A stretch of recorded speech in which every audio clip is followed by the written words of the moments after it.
కొల్లగొట్టి తిన్నవు మోదీ వాళ్ళ అన్నవు దేశానికి చోరి వాళ్ళవైనవు మోడీ ఓ కేడి కార్పొరేట్ల చోడి మోడీ ఓ కేడి కార్పొరేట్ల చోడి అమాయకపు జనం పైన ఎన్నాళ్ళి దాడి 4 లేబర్ కోడ్ల రద్దుకై 12/2/2026 అనగా గురువారం నాడు దేశవ్యాపిత కార్మిక సంఘాల సార్వత్రిక సమ్మెకు సంఘీభావంగా సంయుక్త కిసాన్ మోర్చా ఇచ్చిన పిలుపును విజయవంతం చేద్దాం.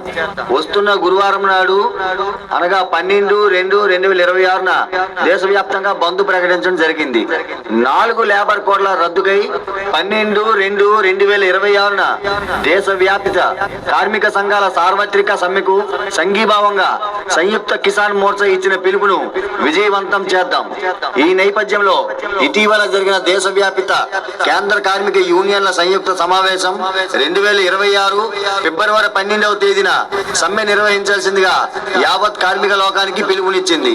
కార్మిక సంఘాలు ఇచ్చిన దేశవ్యాపిత ఆందోళనకు సంఘీభావంగా నిలవాలని 4 లేబర్ కోడ్లను వెనక్కి తీసుకునే వైపుగా కేంద్ర ప్రభుత్వంపై ఒత్తిడి తేవాలని సంయుక్త కిసాన్ మోర్చా పిలుపును విజయవంతం చేద్దాం.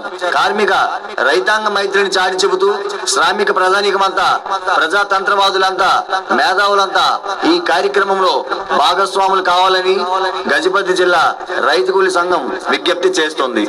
కావున వస్తున్న గురువారం నాడు బంద్ ప్రకటించడం జరిగింది. బస్సులు, దుకాణాలు, షాపులు, గవర్నమెంట్ ఆఫీసులు, స్కూళ్లు, కాలేజీలు అన్ని బంద్ చేసి మాకు సహకరించవలసిందిగా కోరుతున్నాం.